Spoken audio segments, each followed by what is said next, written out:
Good morning to all the participants and guests here. On behalf of Department of Defense and Strategic Studies, I extend my warm welcome to Lieutenant General J.S. Sandhuji, Chief of Staff, Army Headquarters, RTREC Shimla, our keynote speaker, Professor Baljit Singh, Head Department of Political Science, Jammu University, other dignitaries, teachers, researchers, Afghan students. I had special invitation for them because when we go into the territoriality of South Asia, it is of great significance, at least to Afghanistan, keeping aside the territorial engagements of the trio of India, China, and Pakistan. Initially, I had lost this check and I was getting panicked that before exam, then you lose your notebook. So I would begin with the backdrop in which the South Asian territoriality and territorial engagements and disputes have to be observed. See, the traditional adage that it's power that overpowers everything, just like the lines of palms, the palm lines determine the fate of a person, the power lines determine the fate of a state. And when the peripheries of power expand, when the muscles of a state get strengthened, its territorial designs also expand. Territories are based on national interests. They are based on the muscular powers of state. They are not based on the ideational ideas like the global peace or the roses as were flown by several leaders. I won't go specifically for that. Very recently, Noam Chomsky was interviewed.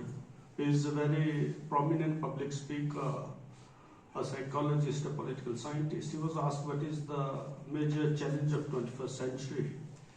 He came out only with the two ideas. If we survive the nuclear holocaust, one thing, and if we survive the climate change challenge. These are the two primary. And on the same thing, when the Homo Deus, the novel Harari's recent volume that speaks about the 21st century and the coming times, he speaks that man has to grapple with the challenge of technology. Machine is going to dominate man. Now, when we go into these primary challenges thrown out by the prominent public intellectuals, we find that the question of states and their territories gets minimized. In the meantime, if I bring to your mind the global scenario on economic front, on the front of natural resources, United States sides up with about 20% of the global wealth. And the multinationals, companies, multinational corporations based in United States, they side up with about 50% of the global wealth. And if multinationals are usurping that huge amount of 50% of the global wealth, then the question of territory evaporates. Territory has become redundant, it has become insignificant when multinational corporations are having their sovereignties and overpowering influence over the global citizenry. Coming to South Asia, how the territories of South Asia have evolved, this question has been addressed very little by scholars. We are always into, we are having boundary dispute with Bangladesh.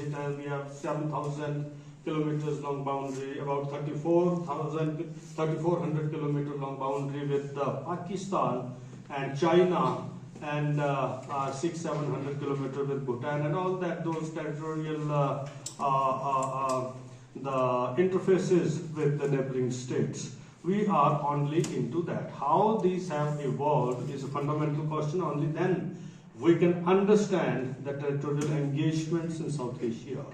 India is a civilizational reality. It is a cultural reality. And the talk of the restoring India's glory is the talk of restoring that civilizational glory, restoring those civilizational values. What happens that when the foreign incursions start taking place into the Indian subcontinent, we were having the idea of frontiers. Indian subcontinent is blessed with the frontiers from the south, from the ocean side. We are surrounded on 3 sides, and in the north we are provided by earth, the mountain range, which is a natural frontier. Only the northwestern vent was open, and from that very course we had foreign incursions.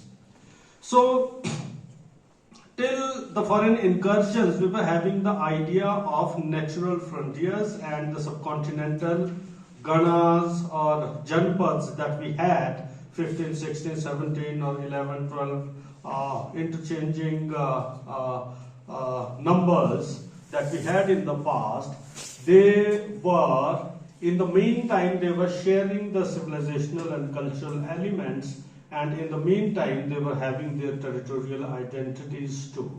But this idea of cultural and civilizational oneness was replaced by the British idea of colonial cartography. The colonial cartography takes place to make the subcontinent economically and natural resource-wise beneficial to the colonial empires.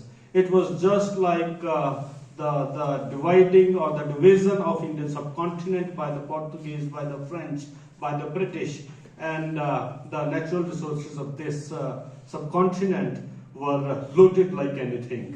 If I remember one of the debates recently where one Indian scholar rose up quite and showed his great anguish that if we take the last 500 years history, half of the wealth of UK belongs to India. It has to be given back at one stage.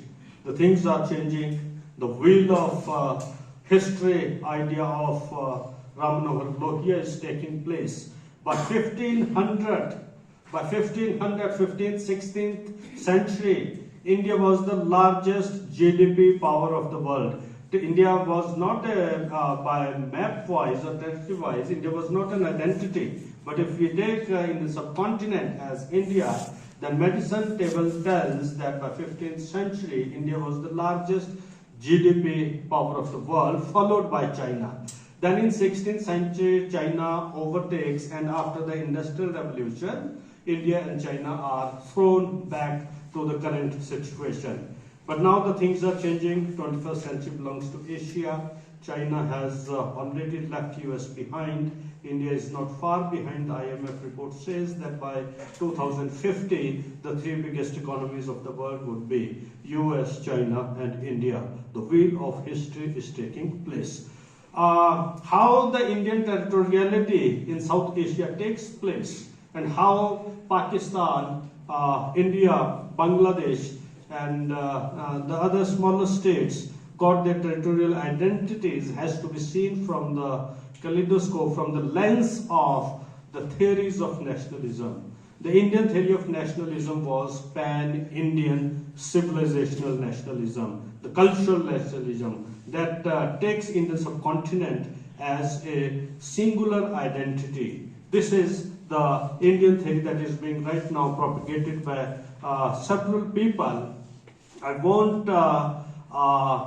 try to glorify one kind of thinking over the other kind of thinking. These are ideas, the thought streams. They float like rivers in the human minds. So this is one theory that speaks about the greater India, the civilizational India, the traditional India, the glorious India. There is no parallel to Vedic knowledge, the knowledge of Vedanta. There is no parallel to these knowledge traditions in world history. We are looking for the restoration of that traditional knowledge system that automatically incorporates the traditional idea of Indian civilizational cultural identity. Britishers were here to govern. They were here to exploit the natural resources. They had their own plans of keeping the people disintegrated. Their colonial cartography takes place in a way that suppose the Radcliffe Plan takes place in 47 when India and Pakistan borders are divided. A banda from Oxford University is picked up. He was just a law professor. He had never visited India. He was picked up and go and settle the borders. Within a month, he sat on a table and map and drew a line, and that line divided even singular houses on the border. Half of the house was left with Pakistan, half of the house was left with India. These were the biggest irrational deeds committed by Britishers that India is.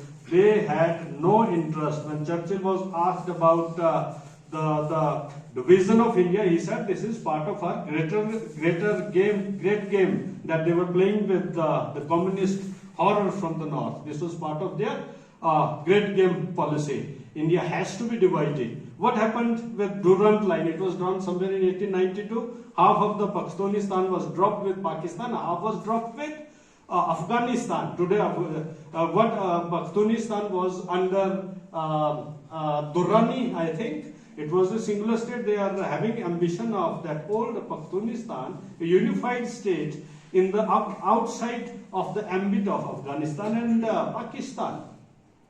So, I remember this ethnic nationalism that was introduced in the Indian subcontinent by Britishers was against the primary idea of Indian subcontinent that one scholar, Wink, I don't remember his full name, Wink, he says that India is having a cultural, fluid organism kind of identity. They are having several cultures, diversities, but they are flowing into the same biological organism within the same. For example, in human body, we have different systems. We have nervous system, we have bone system, we have so many subsystems. These diversities are flowing within this subcontinental organism, just like blood or fluid. So this identity has been challenged by Europeans when they introduces ethnic nationalism in India. What was true of Europe can't be true of India. And their purpose was to divide India in a subcontinent on the basis of ethnicities. They succeeded in it. And the current question of Pakistan is based on this British theory.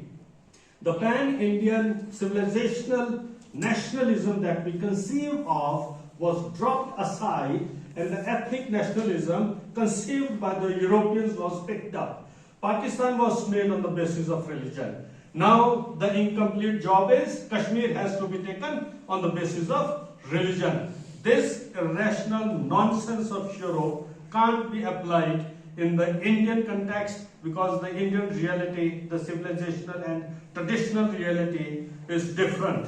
It is another thing that during the time of partition, Master Tarachand also spoke about why not a special land for Punjab if Muslims can have their own. But the responsibilities, the rationalities and the community bondings of the two communities halted that process. And the current movement of Khalistan that conceives of it, that has no space in the Indian traditional knowledge system and in the traditional cultural identity of India. There is no space for that kind of thinking. Now lastly, I will come to one brief reference I will give because I don't have much time. Vinesh will let me know that to what extent I have to speak.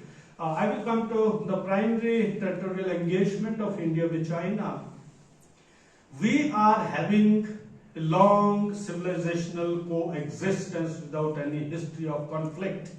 Only 2 or 3 references in history we get in 6th century or in BC. I'm not having the exact dates when Indian and naval maritime cavalcades, maritime ships, they clashed, and in those clashes the result is not known, but these are only the instances of conflict. Otherwise, India was source of knowledge to China, all the Chinese visitors, and there were so many Chinese scholars, Chinese students who visited India for knowledge at Nalanda, at Takshila, and several knowledge centers in India. So India has been a source of knowledge to China even, and but the British legacy, the British plans, the British strategy of challenging the former Soviet Union, communism from the Indian subcontinent,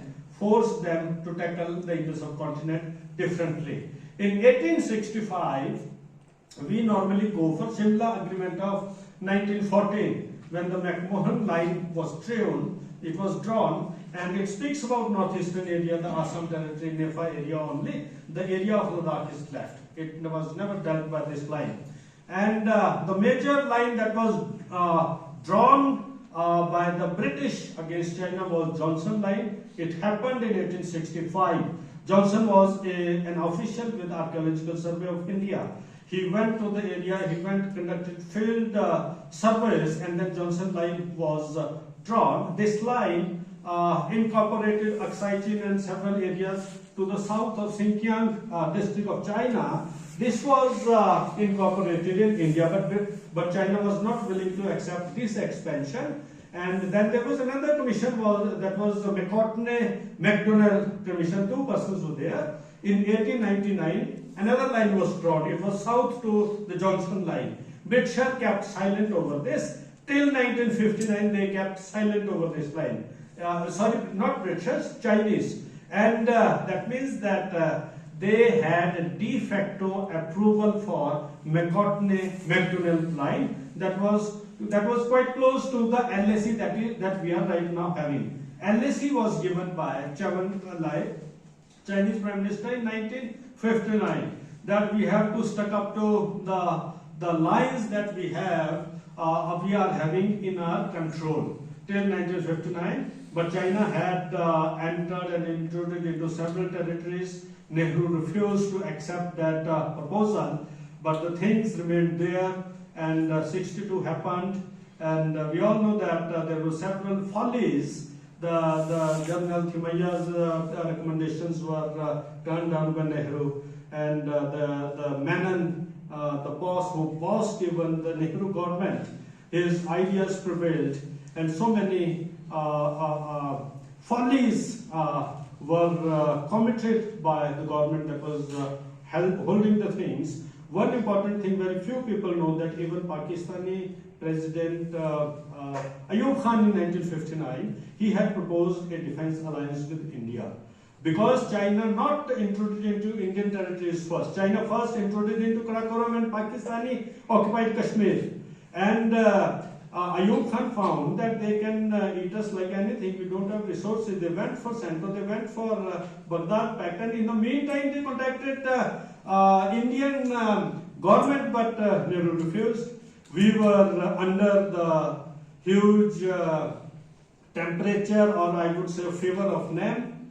We are not going to do this, we are not going to do this.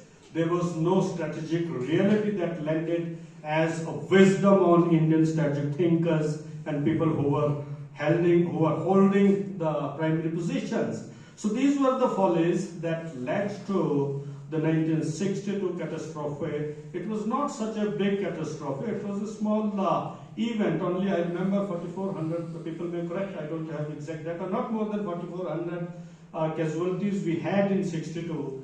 And no one remembers when the Chinese were given a bloody teeth in 67 at the Nathula conflict, when a huge number of Chinese soldiers were killed. That doesn't appear in references. So that's why people speak, that histories have been lighted, highlighted, evaporated, or removed from the stages very diplomatically. We are students of political science, we are students of defense and strategic studies.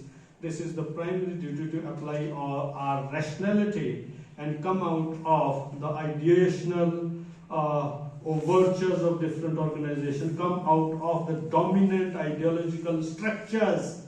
We fail to go out, be it the right structure, be it the left structure, be it the centrist, whatever, but we have to apply our rationality if we want to save this nation. The Indian borders are quite strong, Indian army is quite strong, and its position in global ranking is quite high.